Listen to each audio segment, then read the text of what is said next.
Un gusto, una alegría saludarlos, apreciados hermanos y amigos. Bienvenidos a nuestro espacio de Lecciones de Esperanza. Qué grato saber que ustedes nos ven y nos escuchan en tantos lugares y saber que a través de esta programación la bendición de Dios a través del estudio de su palabra está impactando nuestra vida de manera especial. Los invito, por favor, si es posible, que tomemos nuestras Biblias para poder extraer en esta oportunidad una lección más de crecimiento, de cercanía con Dios. Que la paz de Dios llene sus vidas, sus hogares en cada aspecto. Para este tópico que estaremos trabajando en el día de hoy, o en esta oportunidad, tenemos como invitado al pastor Heisber Peñuela. Pastor Peñuela, gracias por acompañarnos. Qué gusto que esté con nosotros. Muchísimas gracias por esta invitación. Estamos muy alegres y contentos de siempre poder profundizar en las enseñanzas de las Escrituras y siempre encontrar un mensaje para nuestras necesidades. Y usted dice algo, pastor, siempre que vamos a la Biblia salimos sonrientes, salimos felices porque algo bueno, cierto, llega a nuestra vida. La palabra de Dios es inspirada y lo interesante es que penetra, llega, profundiza y discierne lo que nosotros necesitamos. De ahí que la palabra de Dios es un texto sagrado. Así es, un texto sagrado y pues bueno, qué bendición y qué mejor que poderlo estudiar y pues de eso se trata estas lecciones de esperanza. El pastor Heisber Peñuela, que nos acompaña hoy, en este momento realiza actividades como docente de la Corporación Universitaria Adventista, más conocida en Colombia como la UNAC, ¿verdad? Así es, la UNAC.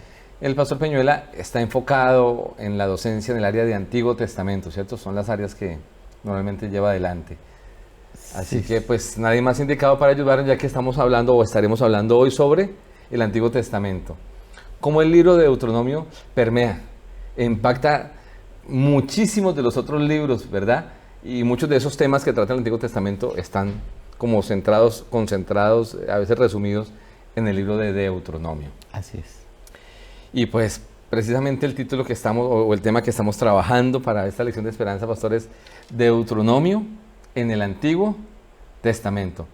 Y me llama a mí la atención que el Antiguo Testamento es un libro muy grande, de hecho tiene más contenido que el Nuevo Testamento, hablando de cantidad de libros, ¿cierto?, que hay allí.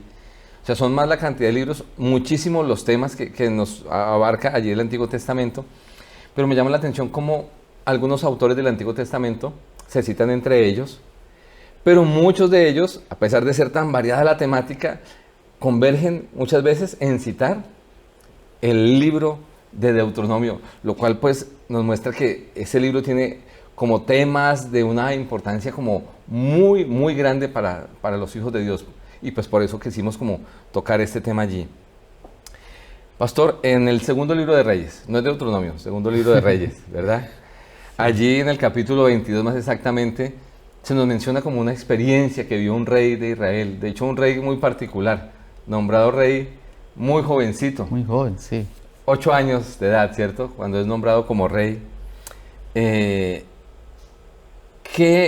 Pastor, en ese capítulo 22, ¿qué lecciones interesantes podemos como tomar para nosotros? Bien, pastor, muchísimas gracias. Usted ha mencionado algo muy interesante.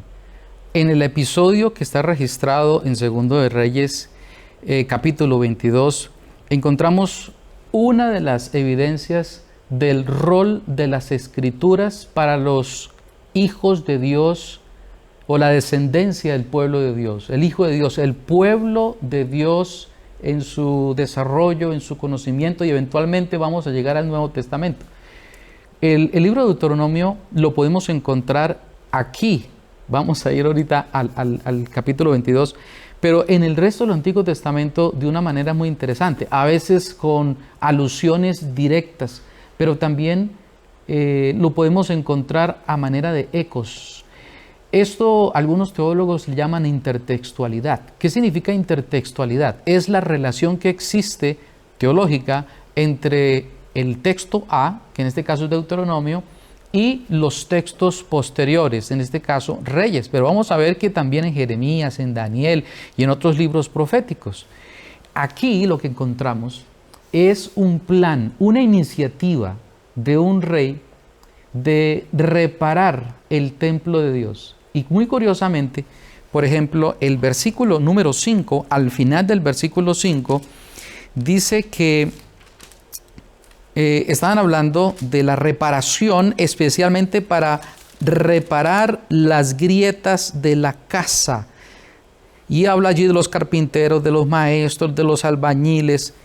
Aquí está desarrollándose un trabajo de restauración. Y en ese trabajo de restauración encuentran un texto. Y los eruditos, los historiadores y arqueólogos que analizan todas las características de la narrativa, concluyen que era parte o era el libro completo de Deuteronomio, por lo que el rey Josías, a partir de esa experiencia, él comienza a proponer, a decidir.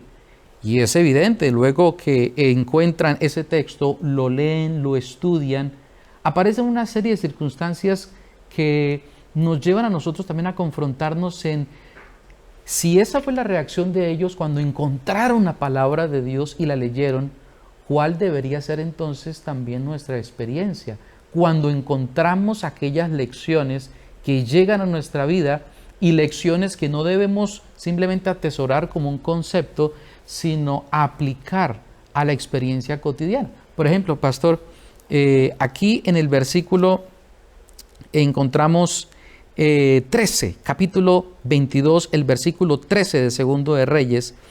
La reacción del rey fue: id a preguntad a Jehová por mí y por el pueblo y por todo Judá acerca de las palabras de este libro que se ha hallado. ¿Por qué? Porque grande es la ira de Jehová que se ha encendido contra nosotros, por cuanto nuestros padres no escucharon las palabras de este libro para hacer conforme a todo lo que nos fue escrito. La primera reacción del rey fue: aquí hay algo que no sabíamos y hay que tomar una medida inmediata de corrección. Pastor, usted dice algo interesante. Mire que él no se excusó. Él pudo decir, no, los papás nos enseñaron esto, la culpa es de los abuelos, fue de mi papá, ellos lo hicieron así. Él dice, se equivocaron ellos, pero yo tengo que hacer algo. O sea, aunque me enseñaron algo diferente, si yo encuentro en la Biblia algo que contrasta con lo que me han enseñado, yo debo, como lo hizo Ezequías, ¿cierto? Si la Biblia dice esto, eso es lo que hay que hacer. Y como usted menciona, hay que hacer algo, y se puso manos a la obra. Debo ser responsable con la luz que ahora he recibido. Pero noten que cuando se estudia Josías, generalmente se habla de la gran reforma.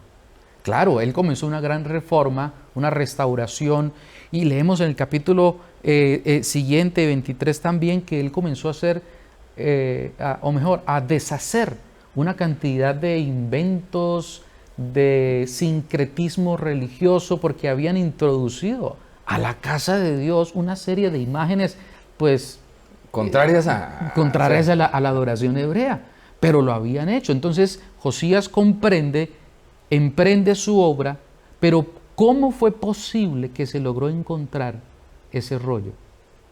Porque el rey tuvo la iniciativa de reparar las grietas. Es decir, todos anhelamos una reforma, hablamos de una reforma, la necesidad de la reforma, el porqué de la reforma, pero antes de la reforma debe existir una iniciativa mínima de querer buscar a Dios, una iniciativa que sin duda alguna es la respuesta del Espíritu Santo, porque el Espíritu Santo siempre está allí señalándonos, mostrándonos el camino correcto para poder entender lo que significa ser un hijo de Dios. Nosotros se me hace acordar, y quiero compartir una historia breve que cae al punto en todo lo que usted menciona. Una vez estaba en el distrito en Bogotá y una dama de la iglesia, para su grupo pequeño, quiso mandar a hacer un pendón, ¿sí? Para su reunión de oración en su casa, con un título que ellos le estaban dando a su grupo de oración, y fueron a una empresa que les fabricaran su pendón. El señor quedó impactado porque le dijo, venga, ¿y ese para qué lo va a hacer usted? ¿Para qué lo va a mandar a hacer? No, es para ponerlo en mi casa porque yo me reúno a orar, a leer la Biblia. Y el señor no había escuchado nunca como eso, y nunca había visto a alguien que hiciera eso para la casa. O sea, dijo, tal vez lo hace una iglesia, pero alguien ponerlo en su casa.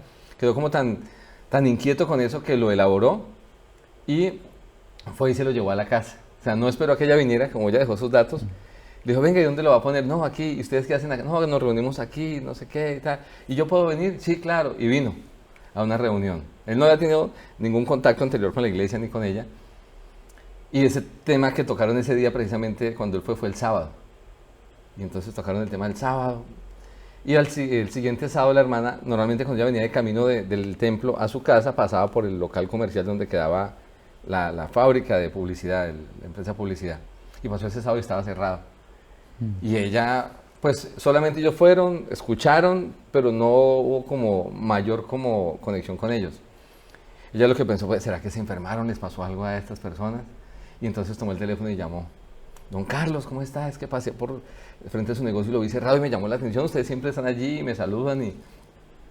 Ay, no, pues nosotros cerramos. ¿Y por qué cerraron hoy? No, es que nosotros en lo que estuvimos en su casa leímos que el sábado es día del Señor, que no se trabaja y pues nosotros cerramos.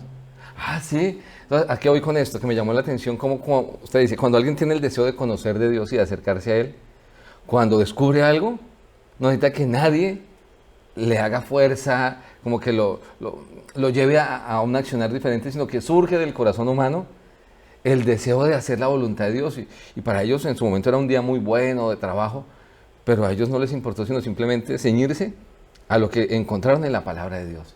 Ajá. Mire, pastor, lo que en la misma línea de pensamiento que usted dice, el versículo 18 del capítulo 22, la respuesta de Dios: mas al rey de Judá que os ha enviado para que preguntaréis a Jehová diciendo, dirás así: así ha dicho Jehová tu Dios de Israel, por cuanto oíste las palabras del libro, y aquí está, verso 19, y tu corazón se enterneció y te humillaste delante de Jehová. Qué texto tan hermoso. Se enterneció el corazón al escuchar la invitación de Dios de lo que no se estaba haciendo bien y de la bendición que ellos podían recibir si aceptaban el llamado de Dios nuevamente a hacer lo que le agrada a Dios.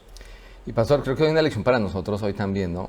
El pueblo en su momento, como hacía sacrificios, llevaba carneros, pensaban que ya con eso su relación con Dios y que estaban en armonía con Dios, pero estaban distantes en la parte tal vez eclesiástica, ¿cierto? Cumplían con algunas cosas, pero como usted menciona, habían introducido en el templo imágenes y están realizando labores que para nada Dios había pedido y que antes eran contrarias a la adoración a Dios. Pero como hacían otra parte, ellos creían que todo estaba bien, ¿no? Pero se necesitaba esa reforma que fue pues guiada por el Señor a través de este hombre, de este rey Ezequías, ¿no? Por eso la verdadera reforma es aquella en donde nuestro corazón es sensible, es tierno, es suave a la voz de Dios, y los cambios se dan con tanta naturalidad que es el amor a Dios el que gobierna nuestros cambios o todas nuestras actitudes. No hay de otra forma. Por supuesto, la reforma está ligada a lo que dice la palabra de Dios. No existe reforma sin palabra de Dios, pero tampoco existe sin un cambio natural, es decir, sincero y no simplemente abstracto o externo, sino algo que nace del corazón. Es decir, algo que realmente nos guste hacer y no sea una carga. Y pastor, me llama la atención, hay un libro que es el libro Profetas y Reyes de nuestra autora Elena White. En la página 125 ella menciona, dice: hacía tanto tiempo que los habitantes seguían las costumbres de las naciones circundantes o vecinas de Israel en lo referente a postrarse ante imágenes de madera, ¿cierto? O ídolos que hacían de piedra, que parecía casi imposible que el poder del hombre eliminara del todo esos males espirituales. Pero dice que el rey Josías perseveró en su esfuerzo para purificar la tierra. O sea, un hombre en las manos de Dios fue instrumento para un cambio espiritual en muchos. A veces pensamos, no, y yo solito, ¿cierto? Uno puede decir, ¿y yo qué voy a hacer si toda la gente hace esto? Pero cuando somos guiados por Dios, tu testimonio, apreciado hermano y amigo, tu relación con Dios puede impactar a tu familia, a tu empresa, a tu universidad, querido joven, y la bendición de Dios podrá llegar y tú ser el instrumento para que ellos vuelvan a estar en armonía con Dios, ¿no? Así es. A veces ese primer paso es el desafiante. Yo imagino, porque es que lo que encontramos en el capítulo 2 y 23 es que eran los mismos sacerdotes los que habían introducido al santuario esas imágenes y esos ritos pues totalmente paganos. Esa primera decisión del rey tuvo que haber sido un poco conflictiva, pero la determinación, la humildad y la sencillez es lo que le dio una de las pocas descripciones de e hizo lo bueno, porque la mayoría de los reyes tanto Israel como Judá hicieron lo malo, sí, sí. pero de Josías se dice que hizo lo bueno. Pastor, hay una expresión que aparece en Deuteronomio, la utiliza Moisés allí en 10 del 12 al 15. Específicamente la frase es los cielos de los cielos. ¿Qué es lo que trata de dejar Moisés en la mente de quienes leen ese pasaje cuando hace referencia o utiliza esta expresión, ¿no? Los cielos, y si quiere yo lo leo o usted lo tiene allí para leerlo. Deuteronomio 10, 12 al 15.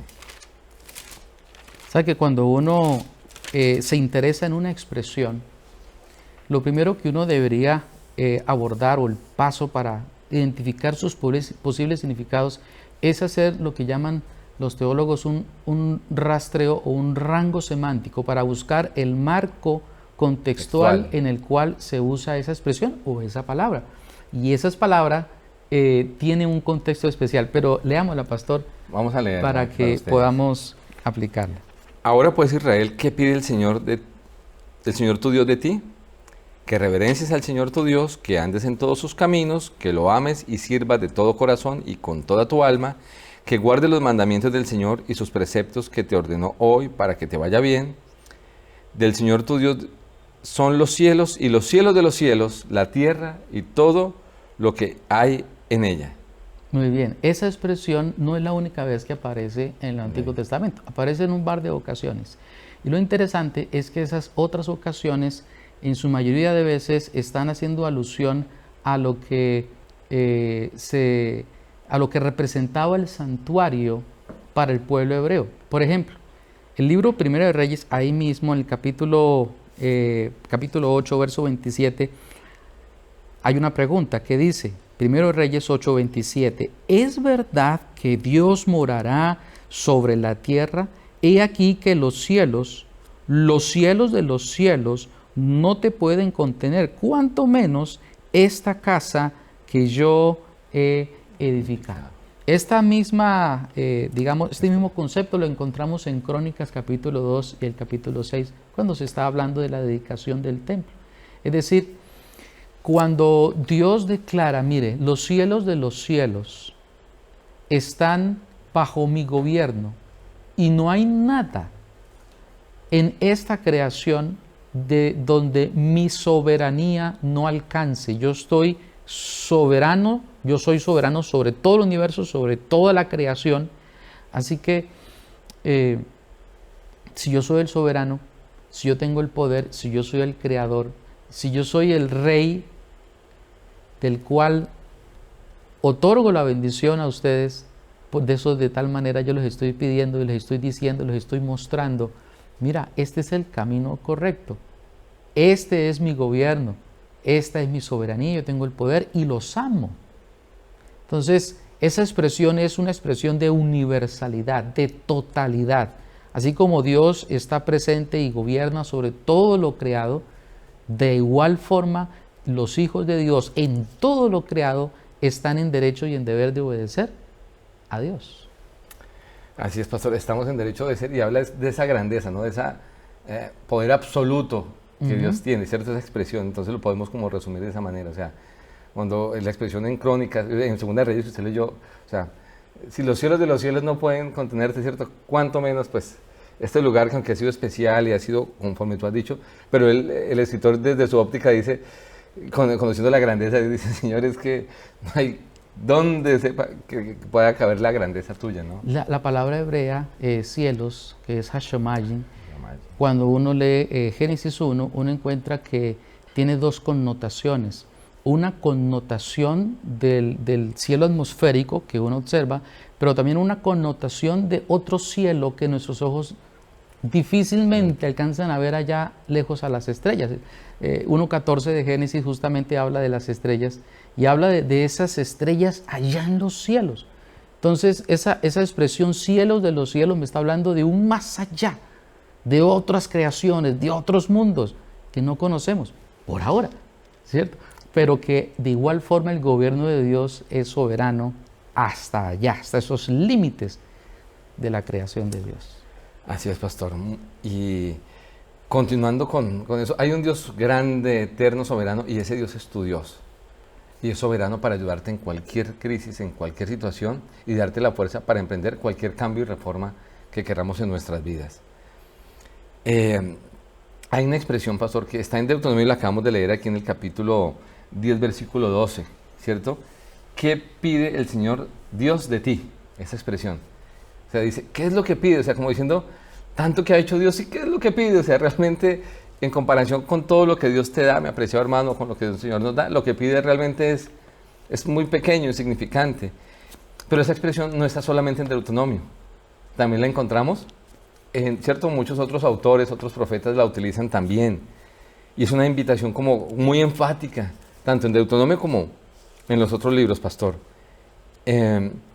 Por ejemplo, la encontramos en Amós, ¿cierto? 5:24, Oseas 6:6, Miqueas 6, 1 al 8.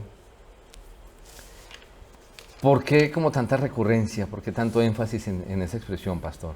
Dios, desde un principio de la narrativa bíblica, dejó en claro las expectativas y los requerimientos para el ser humano. Desde un principio le dijo, mira, tú obedeces, vas a vivir, pero hay otro camino que no quiero que tomes, y es el camino de la desobediencia. Y esa temática que está en Deuteronomio, pero también en Levítico y en otras partes de la Torá, hacen eco y hacen un tránsito en la teología de los libros históricos, de los libros poéticos y de los libros proféticos.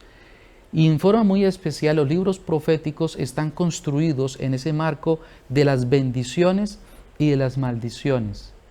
Cuando Dios expresa su expectativa, mire, el ideal de ustedes no estaba enmarcado simplemente en una obra, en un hacer, sino en un ser. Y siempre Dios ha querido que el ser humano responda a ese ser.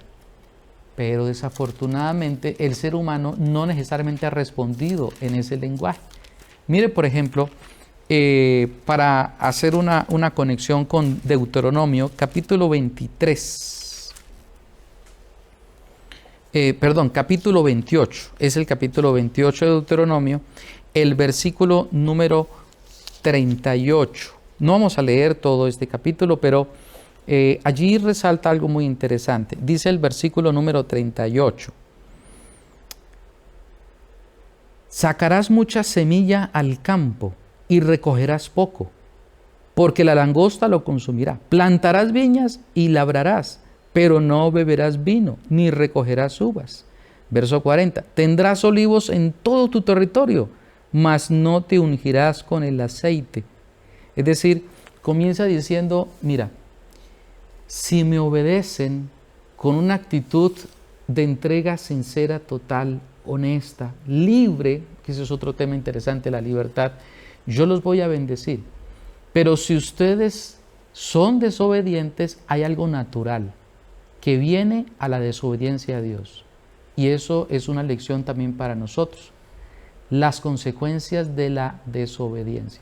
¿Cómo es posible que ellos plantan viñas, que ellos siembran la semilla, y habla de las arboledas, y habla de las finanzas, incluso en el versículo número 44 de Deuteronomio 28, pero no les va a ir bien? Esa contextualización de bendición y maldición es la que la mayoría de las profecías del Antiguo Testamento están enmarcadas. Cuando el profeta va y habla al pueblo, va y habla al rey, está en ese marco. Un ejemplo, para citar, por ejemplo, es de un libro que es el libro número 2 más corto del Antiguo Testamento. El primero es Abdías, más pequeñito. Pero el libro Ageo está enmarcado en esa reclamación y en ese discurso de la bendición que ellos pueden tener. Capítulo número 1 de Ageo dice, por ejemplo, el verso número 9, buscad mucho y hallan poco. Encerráis en casa y yo lo disiparé en un soplo. Yo lo disiparé. ¿Por qué? Porque dice Jehová de los ejércitos, por cuanto mi casa está desierta y cada uno de vosotros corre su propia casa. Por eso, verso 10, por eso se detuvo de los cielos sobre vosotros la lluvia y la tierra detuvo sus frutos. Y el lenguaje ageo que utiliza es un lenguaje que nos lleva a considerar las bendiciones, las últimas instrucciones que encontramos en Deuteronomio, por allá en el capítulo 28, en cuanto a lo que debería hacer el pueblo. Aún en este periodo profético, que Ageo es la voz profética después de Daniel, le dice al pueblo: miren, ustedes ya eran pueblo del posexilio, ustedes ahora deben estar construyendo, sirviendo, llevando el servicio de Dios allí al templo, pero no lo están haciendo. Por eso es que les ha venido todas estas consecuencias. Entonces, debemos leer el Antiguo Testamento, esos ecos, esas alusiones o referencias, particularmente al libro de Deuteronomio, donde se plantea la plataforma de lo que Dios debería, de lo que el pueblo debería hacer para recibir las bendiciones de Dios. Y pastor, en ese planteamiento de Dios me llama la atención que, o no sé, yo le entiendo en el contexto de lo que lo estamos leyendo, es como Dios diciendo: yo hago todo esto, ¿y qué pide el Señor de ti? O sea, ¿cuál es la parte que te toca hacer a ti? Y realmente la parte que nos toca hacer a nosotros en comparación con todo lo que hace Dios es mínima, es obedecerlo. O sea, si lo obedezco, en la Biblia nos muestra muchos casos, en algunos casos viene casi siempre el esfuerzo humano, ¿no? Hay que hacer una parte que nos corresponde, en otras a veces Dios nos dice: quédate quieto, solamente obedéceme y mira lo que yo voy a hacer. O sea, el secreto está en obedecer, porque a veces pensamos que es el hacer, es que yo tengo que esforzarme. Y sí, hay que esforzarnos. O sea, la mayoría de los textos, como cierto Josué, esfuérzate, sé valiente. Pero creo que el secreto para recibir las bendiciones de Dios está en obedecer. La Biblia lo parafrasea de otra manera, o lo encuentro yo así, pastor, tal vez no cita Deuteronomio, pero dice: no es con fuerza ni con ejército, sino con tu espíritu. O sea, no es con lo que tú puedas hacer, es que si tú obedeces a Dios, pues vendrá la victoria. El secreto es ese, obedecer a Dios, ¿no? Y a veces uno se cuestiona. Pronto algún amigo que nos esté observando se estará preguntando: pero yo doy, y ¿dónde están las bendiciones de Dios? Allí, en ese momento, es cuando uno, al confrontarse en la dureza de esta vida, uno debe ir a Dios y con humildad entregar su corazón, con un corazón tierno, como el corazón del rey Josías, y esperar que Dios realice su buena voluntad, que siempre es de una providencia para nuestra felicidad aquí en la tierra. Muchas veces podemos llegar en esos momentos de dificultad a confrontarnos con y las respuestas de Dios, pero es que las respuestas de Dios están enmarcadas es en su voluntad, y a veces debemos, o no a veces, siempre deberíamos nuestro corazón ser subyugado a la voluntad de Dios. Y una vez nuestro corazón esté quebrantado a la voluntad de Dios, creo que allí podemos entonces comprender el porqué de la providencia de Dios. Y pastor, yo tuve una experiencia con Dios, ahorita que usted menciona eso, vendiendo libros, ¿no? Para ayudarme en el estudio.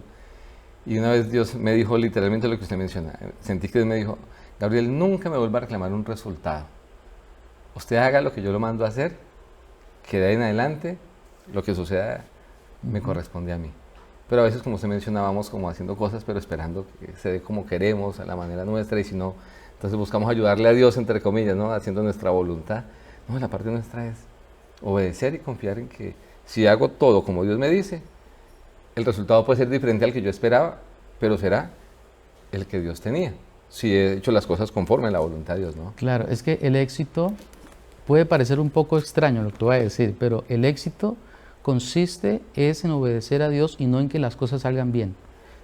Preguntémosle a Moisés, en el segundo episodio, cuando faltó el agua, que él, en vez de golpear, él le habló y se solucionó el problema. ¿Cierto? Y todos felices. Y hubo un milagro ahí. Claro, y la reputación de Moisés ante los hombres. Ante los hombres, pero Dios le dijo: hijo, mira, así no son las cosas. Por eso Deuteronomio es claro y nos pone en esa plataforma para leer el resto del Antiguo Testamento desde esas dos dimensiones, la obediencia y la bendición, pero también las consecuencias de alejarnos de Dios. Podemos trabajar, buscar, sembrar, hacer, Dice Ageo que aquellos que no colocan a Dios en primer lugar es como si colocaran su salario en un saco roto o en un bolsillo roto. No alcanza. No hay bendición cuando uno va en contra de lo que Dios ha dicho en su palabra. Y Josías lo tenía muy en claro. Así es, pastor, tremendo mensaje, y agradecemos a Dios por esta lección de esperanza, porque como usted menciona, es de esperanza, ¿cierto? Josías pudo haberse quedado llorando, ¿no? Cuando leímos al principio, cuando encontró el libro, no, fallamos y ahora, pero encontró el error, pero dijo, hay que hacer algo. O sea, eso es esperanza. Me he equivocado, pero Dios, consultemos a Dios que tiene, y escuchó de parte de Dios esperanza para él, ¿no? Sí, han fallado y vendrán esos castigos, pero como tú has sido correcto, noble, no será contigo, será cuando el pueblo, cuando pase tu tiempo, ¿no? Pero lo dejó ir en paz, fue la promesa de Dios al descanso. Otro libro, pastor, que nos relaciona mucho con Deuteronomio es el libro de Daniel. Y en un momento muy particular, es una parte como bien especial. Ese libro está lleno de momentos muy, muy importantes para la vida del ser humano, del cristiano de hoy.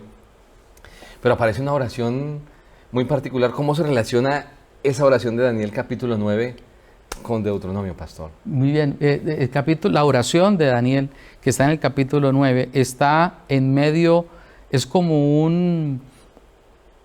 no lo quiero decir paréntesis en términos de separación del tema, sino es como para entender lo que viene más adelante, vamos a entender la oración de Daniel, porque venimos de una visión, ¿cierto? En el capítulo 8, que le presenta un panorama al profeta, y el profeta entonces, al haber estudiado, él lo dice allí, en el capítulo 9, el versículo número 2, él comienza a estudiar acerca de los años ya prácticamente cumplidos, de los 70 años de exilio del pueblo hebreo en Babilonia.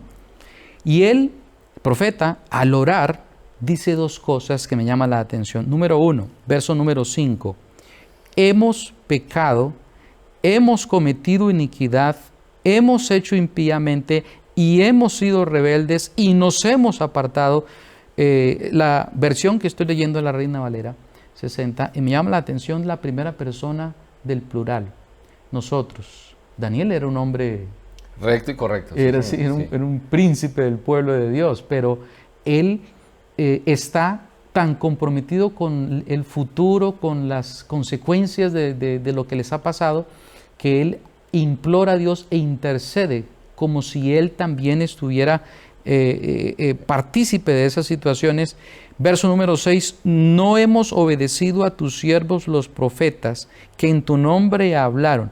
Y comienza una serie de declaraciones que nos enmarcan justamente que el profeta comprendió al leer Jeremías el por qué había ocurrido eso y el cuándo Dios había determinado intervenir. Y eso el profeta le dio serenidad para hacer una oración. Yo le llamo una oración inteligente o una oración bíblica, es decir, una oración no de desespero, sino de confianza en Dios, de aceptación de lo que los profetas nos dijeron, que si hacíamos esto, nos iba a pasar esto. No lo hicimos, nos pasó esto.